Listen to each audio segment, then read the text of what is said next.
الحمد للہ رب العالمین والصلاة والسلام علی سید المرسلین اما بعد فاعوذ باللہ من الشیطان الرجیم بسم اللہ الرحمن الرحیم الصلاة والسلام علیک یا رسول اللہ وعلی آلک واصحابک یا حبیب اللہ الصلاة والسلام علیک یا نبی اللہ وعلی آلک واصحابک یا نور اللہ۔ فیضان قرآن کے سلسلے میں حاضر ہیں اور آج سورۃ الحج کی آیت نمبر 36 سے قرآن پاک کا درس ہوگا۔ حج کے اہم مناسک میں سے ایک قربانی ہے۔ اللہ تبارک و تعالی نے اس آیت مبارکہ میں اسے بیان فرمایا۔ چنانچہ ارشاد ہوتا ہے بسم اللہ الرحمن الرحیم وَالْبُدْنَ جَعَلْنَاهَا لَكُم مِّن شَعَائِرِ اللَّهِ لَكُمْ فِيهَا خَيْرٌ فَاذْكُرُوا اسْمَ اللَّهِ عَلَيْهَا صَوَافَ فَإِذَا وَجَبَتْ جُنُوبُهَا فَكُلُوا مِنْهَا وَأَطْعِمُوا الْقَانِعَ وَالْمُعْتَرَّ كَذَلِكَ سَخَّرْنَاهَا لَكُمْ لَعَلَّكُمْ تَشْكُرُونَ۔ اور قربانی کے بڑی جسامت والے جانوروں کو ہم نے تمہارے لیے اللہ کی نشانیوں میں سے بنایا، تمہارے لیے ان میں بھلائی ہے تو ان پر اللہ کا نام لو، اس حال میں کہ ان کا ایک پاؤں بندھا ہوا ہو، 3 پاؤں پر کھڑے ہوں، پھر جب ان کے پہلو گر جائیں تو ان میں سے کھاؤ، اور قناعت کرنے والے اور بھیک مانگنے والے کو کھلاؤ۔ اسی طرح ہم نے ان جانوروں کو تمہارے قابو میں دے دیا تاکہ تم شکر ادا کرو۔ یہاں جو باتیں ارشاد فرمائی، پہلی بات فرمائی کہ جو قربانی کے بڑی جسامت والے جانور ہیں جیسے اونٹ اور گائے، فرمایا اسے ہم نے تمہارے لیے اللہ کی نشانیوں میں سے بنایا، چونکہ ان کے ذریعے ایک عبادت کی ادائیگی ہوتی ہے۔ جب اونٹ کو ذبح کیا جاتا ہے، گائے کو ذبح کیا جاتا ہے تو قربانی کا ایک فریضہ سر انجام دیا جاتا ہے اور پتہ چل جاتا ہے کہ یہ بندہ مسلمان ہے جو اللہ کے نام پر اونٹ اور گائے کو ذبح کر رہا ہے۔ تو یوں اس اعتبار سے یہ اللہ کی نشانیاں ہیں، اور اس میں تمہارے لیے بھلائی ہے کہ تمہیں دنیا کے اندر اس سے کھانے کو ملتا ہے اور آخرت کے اندر تمہارے لیے اجر کا ذخیرہ بن جاتا ہے۔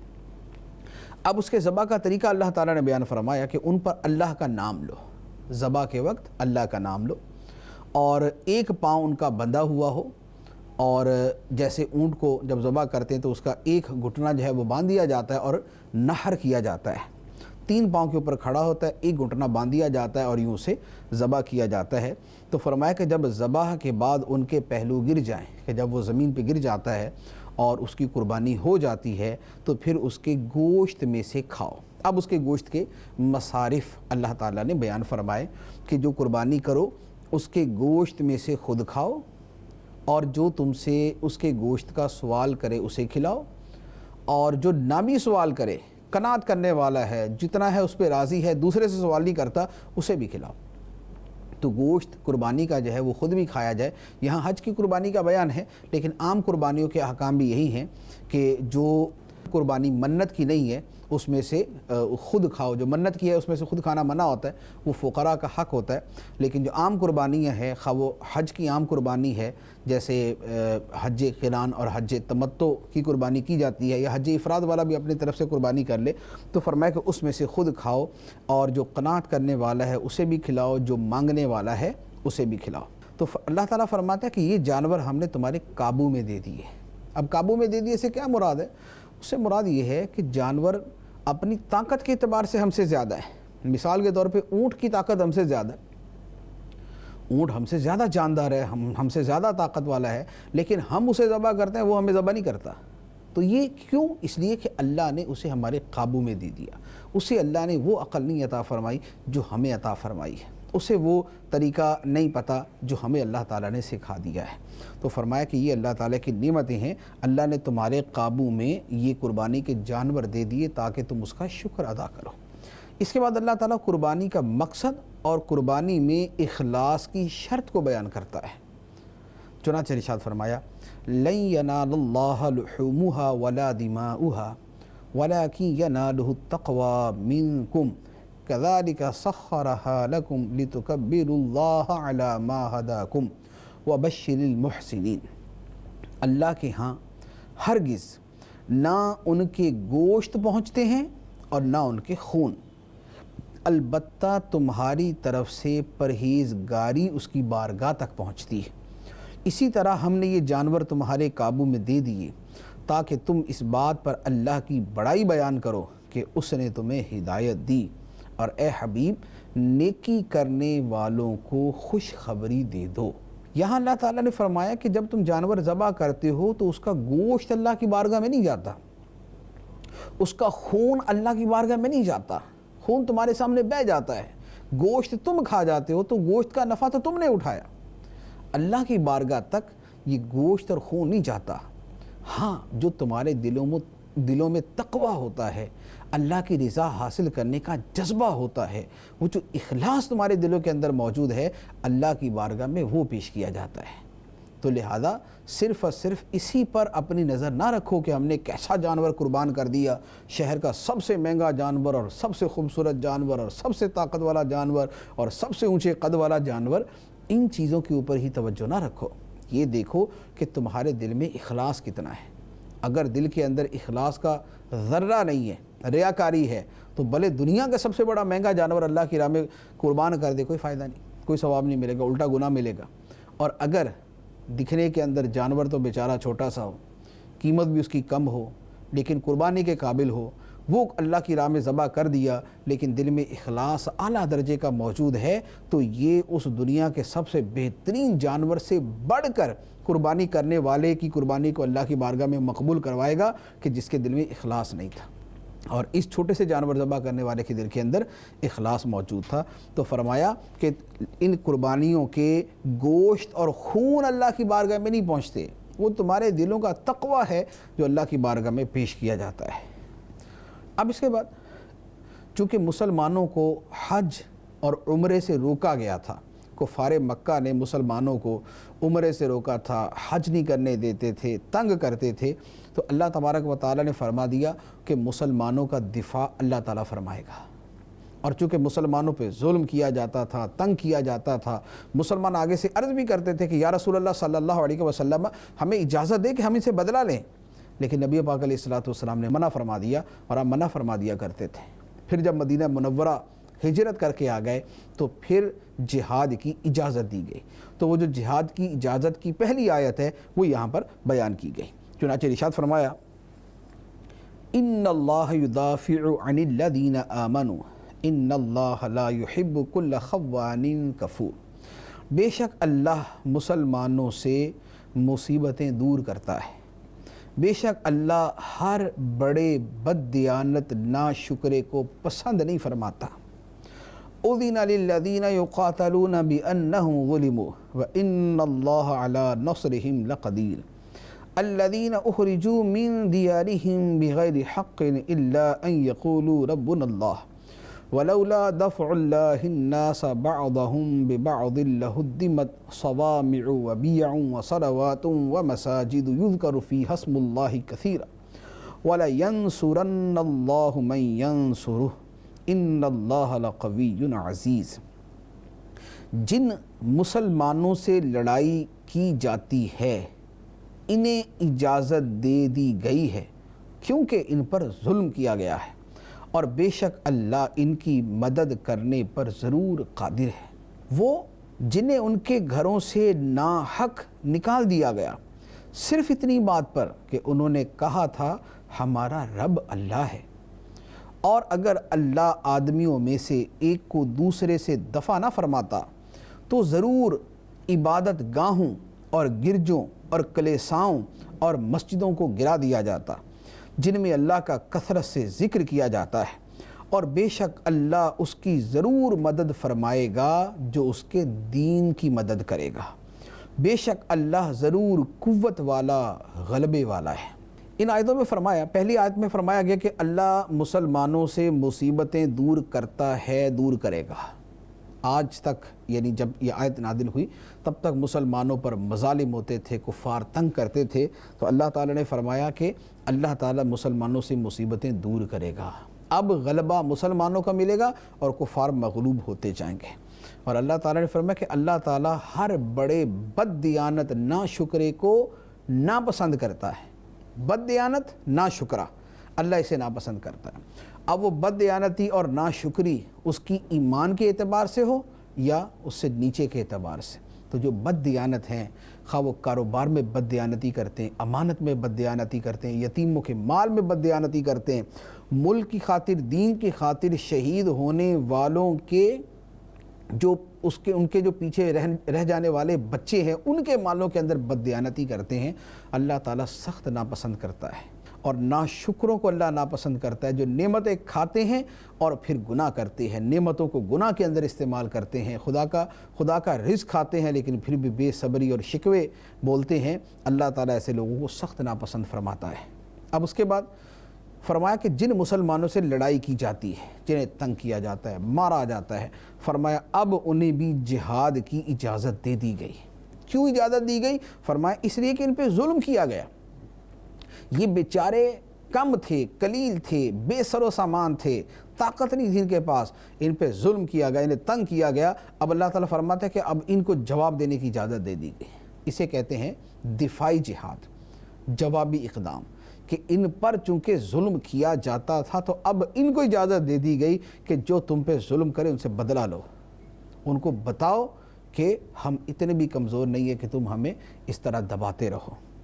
تو فرمایا، اللہ تعالیٰ فرماتا ہے کہ بے شک اللہ ان کی مدد کرنے پر ضرور قادر ہے، اللہ نے اجازت دی ہے انہیں بدلہ لینے کی تو اللہ ان کی مدد بھی فرمائے گا۔ اور یہ کون لوگ ہیں؟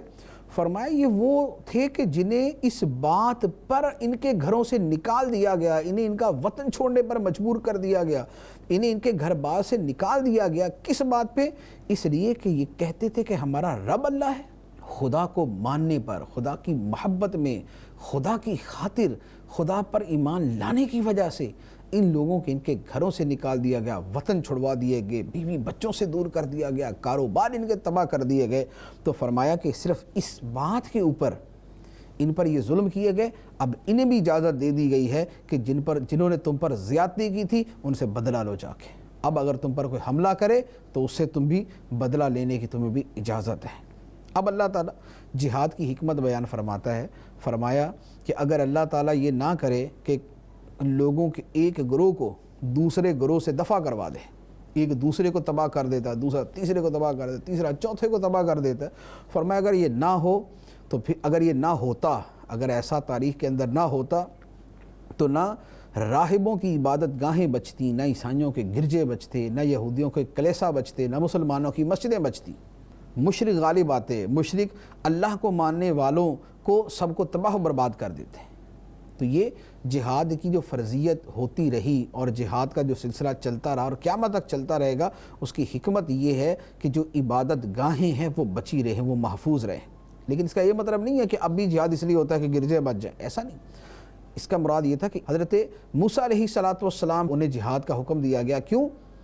کہ انہیں جہاد کا حکم دیا گیا، جہاد ہوا، کفار کی طاقت ٹوٹی تو یہودیوں کے جو کلیسا تھے ان کی عبادت گاہیں بچ گئی۔ اس کے بعد بنی اسرائیل کے نبیوں پر جہاد فرض ہوا، انہوں نے جہاد کیا تو جو عیسائیوں کی عبادت گاہیں تھیں، راہبوں کی عبادت گاہیں تھیں، وہ بچ گئیں۔ اور مسلمانوں پر جہاد فرض کیا گیا تو اس کی وجہ سے مسلمانوں کی مسجدیں بچتی ہیں، اور یہ ساری وہ جگہیں ہیں جہاں اللہ کا نام لیا جاتا ہے۔ تو ہر زمانے کے اعتبار سے جہاد اس لیے فرض ہوتا رہا تاکہ اللہ کے نام جہاں لیے جاتے ہیں وہ جگہ محفوظ رہیں۔ تو یہ نظام کائنات اللہ تعالیٰ اسی طرح چلاتا ہے۔ اگر مسلمان ہر زمانے میں پسپا ہوتے رہے، موسیٰ علیہ السلام کے زمانے میں یہودی پسپا ہوتے، بعد میں عیسائی پسپا ہوتے، درمیان کے زمانے میں اور نبیوں کی امتیں پسپا ہوتی، تو مشرکین غالب آ جاتے ہیں۔ تو جو کفر کی طاقت ہے اس کا توڑنا ضروری ہے۔ کفر کی طاقت ٹوٹتی ہے تو دین حق کی طاقت پھیلتی ہے۔ اس لیے آج بھی دیکھ لیں، جس ملک کے پاس طاقت ہے، غلبہ ہے، وہ اپنی حکمرانی چلاتا ہے، وہ اپنا آرڈر دنیا میں چلاتا ہے۔ کیوں؟ اس لیے کہ طاقت اور پاور اس کے پاس ہے۔ جب مسلمانوں کے پاس تھی تو دنیا کے اندر مسلمان اپنا حکم چلاتے تھے، اور مسلمانوں کا حکم کون سا ہوتا تھا؟ جو قرآن کی روشنی میں ہوتا تھا، جو حدیث کی روشنی میں ہوتا تھا۔ تو جب مسلمان مغلوب ہو گئے، کفار غالب آ گئے، تو اب کفار کی حکومت چلے. تو اس لیے کفار کا زور توڑنا ضروری ہے تاکہ اسلام کی تبلیغ میں کسی قسم کی کوئی رکاوٹ نہ رہے.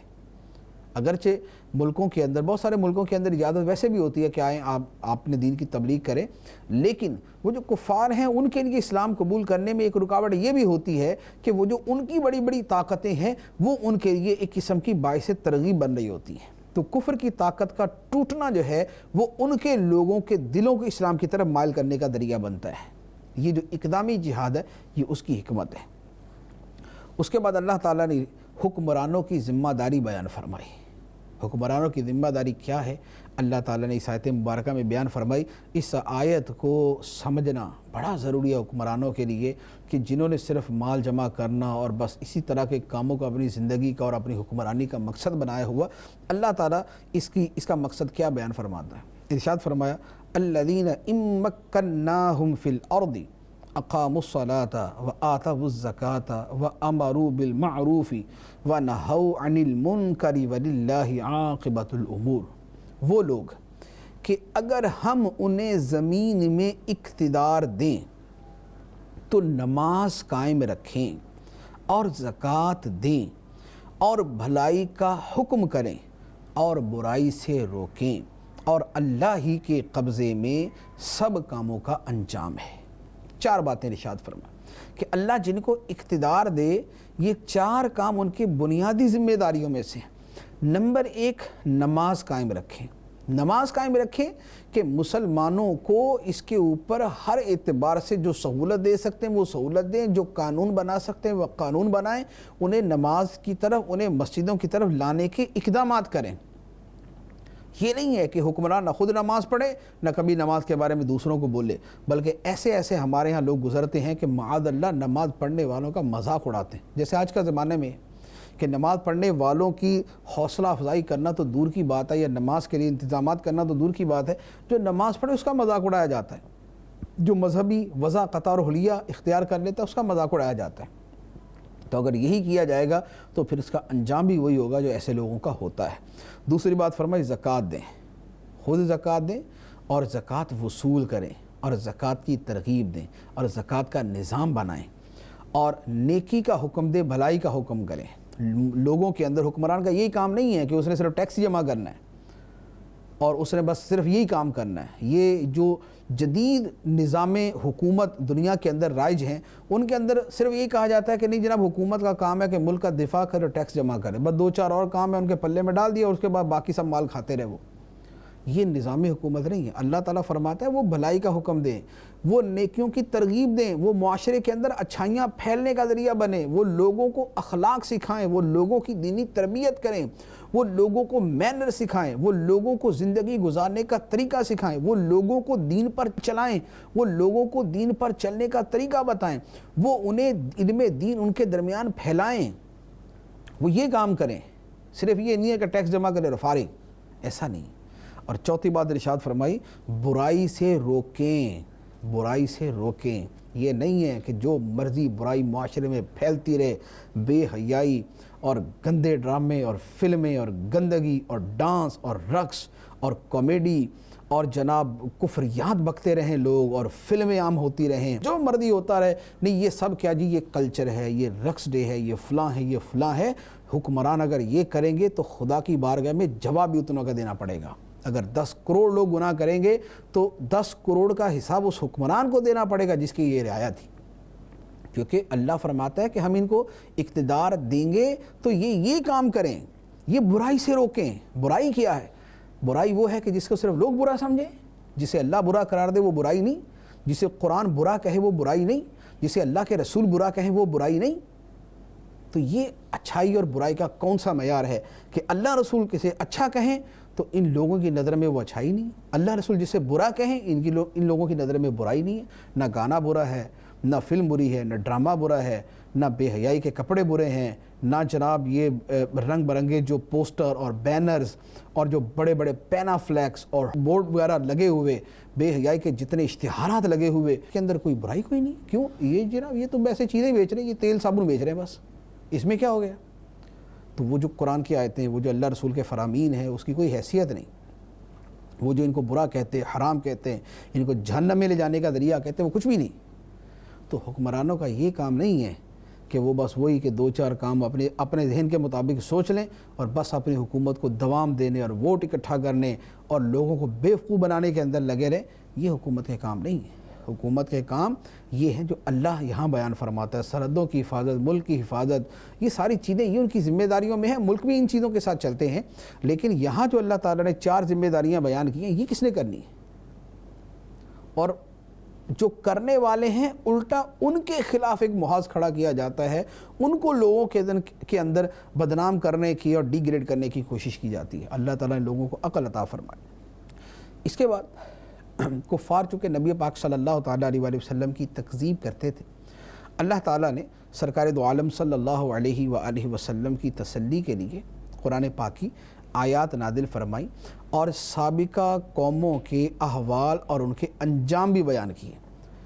نبی پاک علیہ الصلوۃ والسلام کو یہ تسلی دی کہ اگر آپ کو جھٹلایا گیا تو آپ سے پہلے نبیوں کو بھی جھٹلایا گیا، اور قوموں کو یہ سمجھایا گیا کہ پچھلی قوموں نے نبیوں کا رسولوں کا انکار کیا تو ان کے ساتھ کیا ہوا، تم بھی اپنا خیال کرو کہ تم بھی اسی طرح تباہ و برباد نہ کر دیے جاؤ۔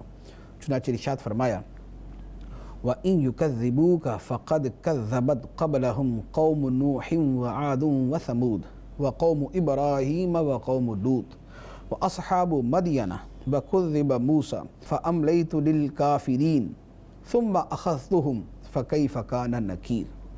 اور اے حبیب، اگر یہ کفار تمہاری تکذیب کرتے ہیں تو بے شک ان سے پہلے نوح کی قوم اور عاد اور ثمود تکذیب کر چکے ہیں، اور ابراہیم کی قوم اور لوط کی قوم اور مدین والے اور موسیٰ کی تکذیب کی گئی تو میں نے کافروں کو ڈھیل دی، پھر انہیں پکڑا تو میرا عذاب کیسا ہوا، اور کتنی ہی بستیوں کو ہم نے ہلاک کر دیا اور وہ ظالم تھیں، تو اب وہ اپنی چھتوں کے بل گری پڑی ہیں، اور کتنے کنویں بیکار پڑے ہیں اور کتنے بلند و بالا محل خالی پڑے ہوئے ہیں۔ فرمایا کہ اے حبیب علیہ السلام، اگر کفار آپ کو جھٹلاتے ہیں، آپ کو نہیں مانتے، تو آپ سے پہلے بھی یہی ہو چکا ہے۔ نوح علیہ السلام کی قوم نے ان کو نہیں مانا، قوم عاد نے اپنے رسول کو نہیں مانا، قوم ثمود نے اپنے رسول کو نہیں مانا، ابراہیم علیہ السلام کی قوم نمرود اس نے ابراہیم علیہ السلام کو نہیں مانا، لوط علیہ السلام کی قوم نے لوط علیہ السلام کو نہیں مانا، شعیب علیہ السلام کی قوم نے شعیب علیہ السلام کو نہیں مانا، موسیٰ علیہ السلام کو فرعون نے نہیں مانا۔ تو فرمایا کہ یہ پوری تاریخ ہے، یہ اللہ کے رسولوں کی تاریخ چلتی آ رہی ہے کہ انہیں ایذا دی جاتی تھی، انہیں جھٹلایا جاتا تھا، انہیں معاذ اللہ جھوٹا کہا جاتا تھا، لیکن اللہ تعالیٰ فرماتا ہے میں کافروں کو ڈھیل دیتا رہا، وہ جھٹلاتے تھے، میں ڈھیل دیتا تھا، پھر ان کی گرفت ہوتی تھی اور تباہ و برباد کر دیا جاتا تھا۔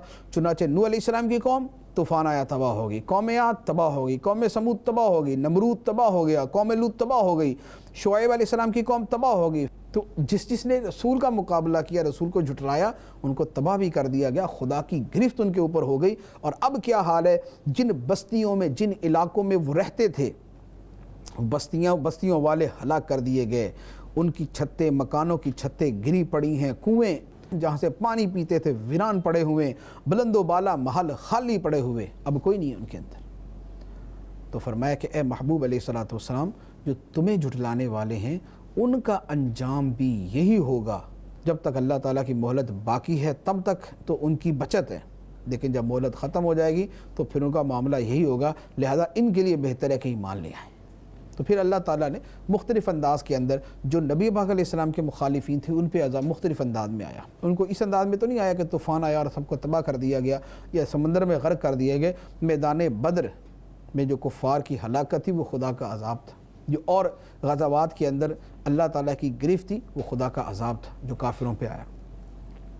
اب لوگوں کی عبرت کے لیے اللہ تعالیٰ فرماتا ہے، فرمایا افلم یسیروا فی الارض فتکون لهم قلوب یعقلون بها او آذان یسمعون بها فإنها لا تعمى الابصار ولكن تعمى القلوب التي في الصدور۔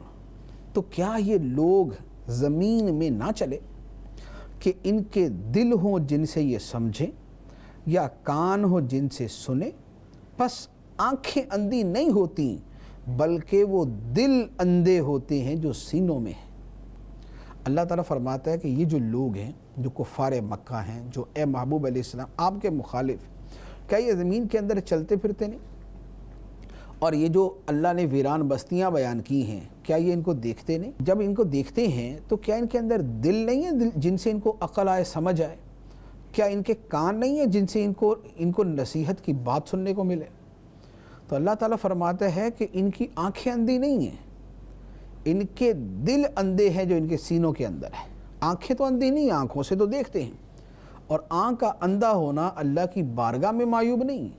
آنکھ کا اندھا ہونا تو وہ ایک تکوینی معاملہ ہے، لیکن جو دل سینوں کے اندر ہے وہ اندھے ہو جاتے ہیں تو یہ تباہی لاتے ہیں، اور یہ خدا کی بارگاہ کے اندر ناپسندیدہ ہے، اور ان کے دل اندھے ہو چکے۔ دل کیسے اندھا ہوتا ہے؟ دل اندھا ہوتا ہے جب گمراہی پر، جب غلط بات پر، جب سرکشی کے اوپر ہٹ دھرمی دکھائی جائے، جب کوئی کفر پہ ڈٹ جائے، گمراہی پہ ڈٹ جائے، تو پھر اس کا دل اندھا ہوتا ہے، کفر اور ایمان کے اعتبار سے، اس اعتبار سے، اور عمل کے اعتبار سے۔ جب آدمی گناہ پہ اصرار کرتا ہے، گناہ کے اندر مزہ محسوس کرتا ہے، گناہ اس کو اچھا لگتا ہے، نیکی اس کو بری لگتی ہے، تو پھر اس کا دل اندھا ہو جاتا ہے۔ گناہ جو ہے وہ دل کی تاریکی کا سبب بنتے ہیں، دل کی نابینائی کا سبب بنتے ہیں، دل کے اندھے پن کا سبب بنتے ہیں۔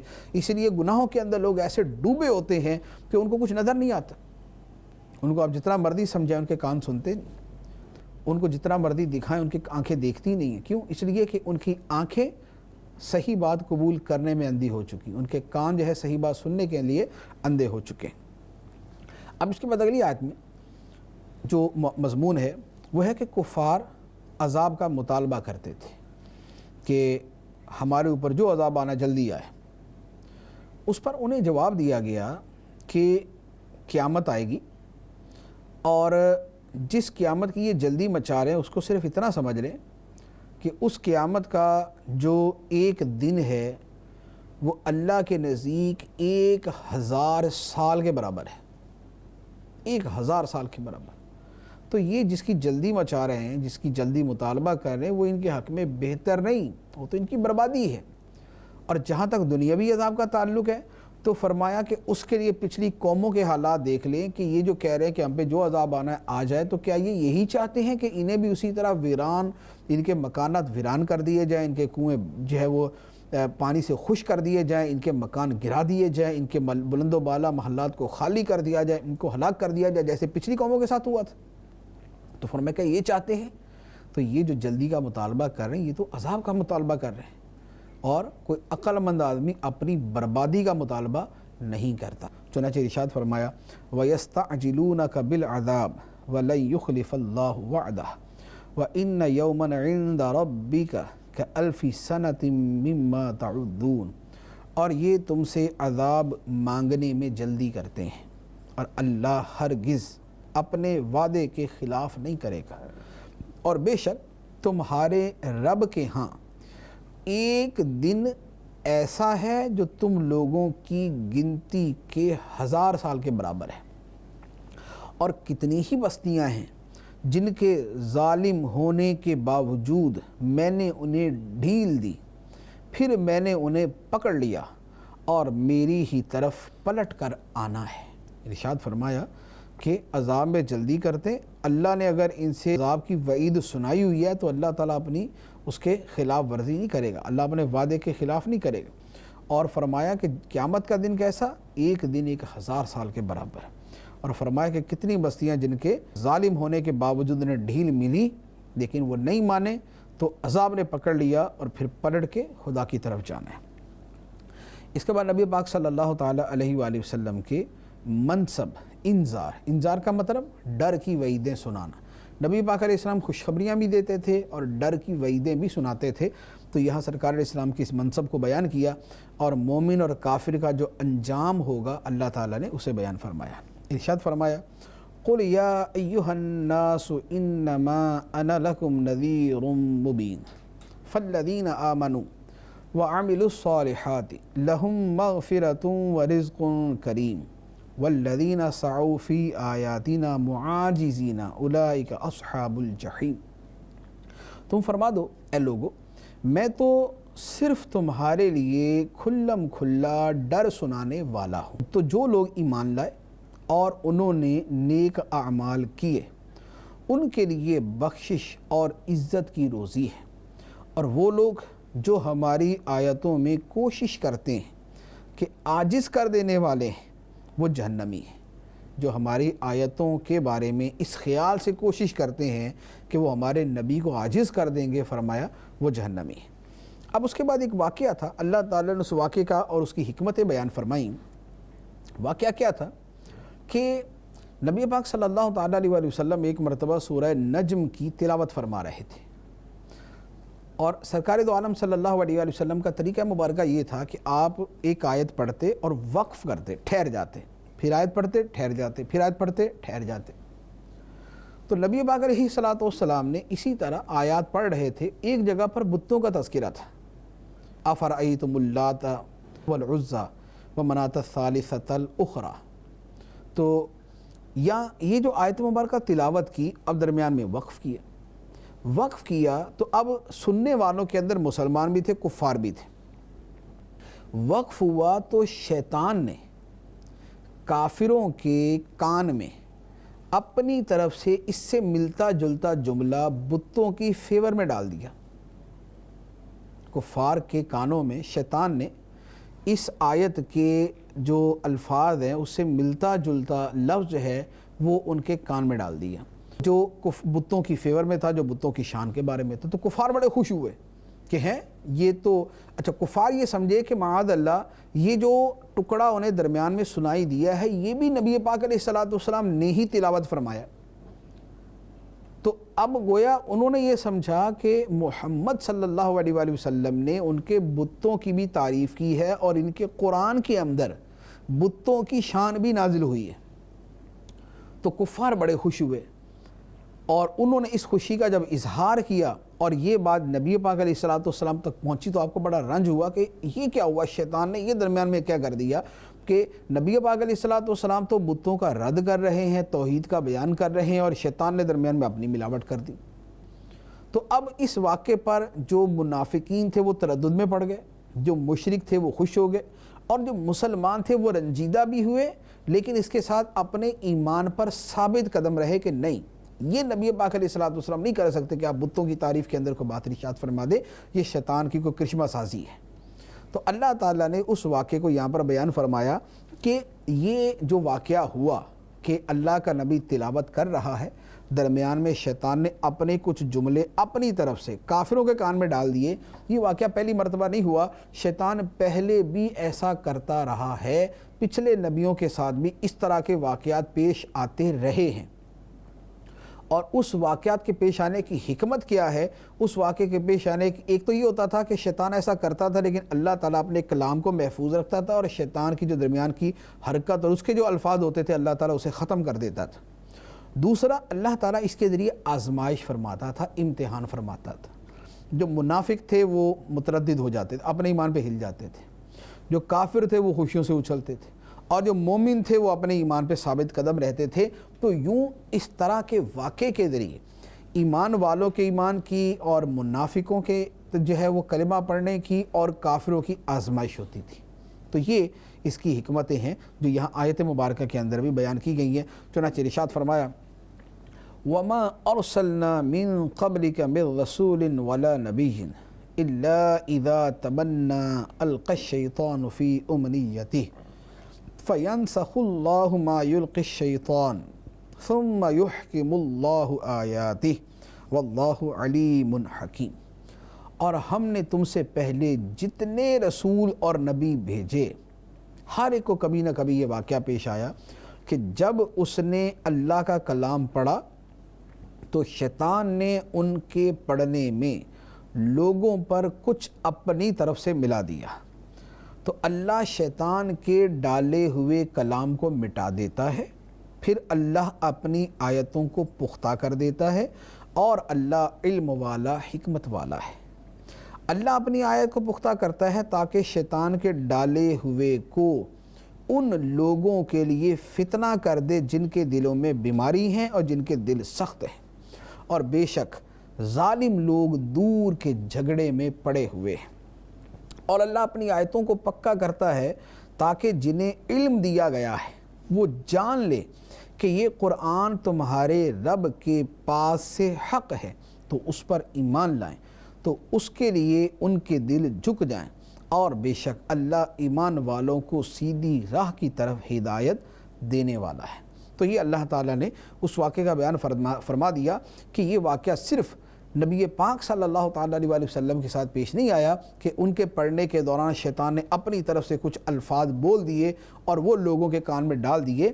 یہ صرف نبی پاک علیہ السلام کے ساتھ واقعہ نہیں ہوا، بلکہ سرکار دو عالم صلی اللہ علیہ وآلہ وسلم سے پہلے بھی ہر نبی، ہر رسول کے ساتھ یہ معاملہ ہوتا رہا کہ شیطان اس طرح کی حرکت کرتا رہا، لیکن اللہ تعالیٰ شیطان کے اس ڈالے ہوئے کو مٹا دیتا تھا کلام کو، اور اپنے کلام کو پختہ کرتا تھا، اسے مستحکم رکھتا تھا اور اسے ثابت رکھتا تھا۔ اور یہ بات فتنہ بن جاتی تھی ان لوگوں کے لیے جن کے دلوں میں بیماری تھی، جن کے دل سخت تھے، اور وہ پھر جھگڑے میں پڑ جاتے تھے کہ نہیں ہم نے تو سنا، ہمارے تو کانوں نے سنا ہے، نبی نے جو ہے یہ تلاوت کی ہے، تو وہ پھر اس طرح کے جھگڑوں کے اندر پڑ جاتے تھے۔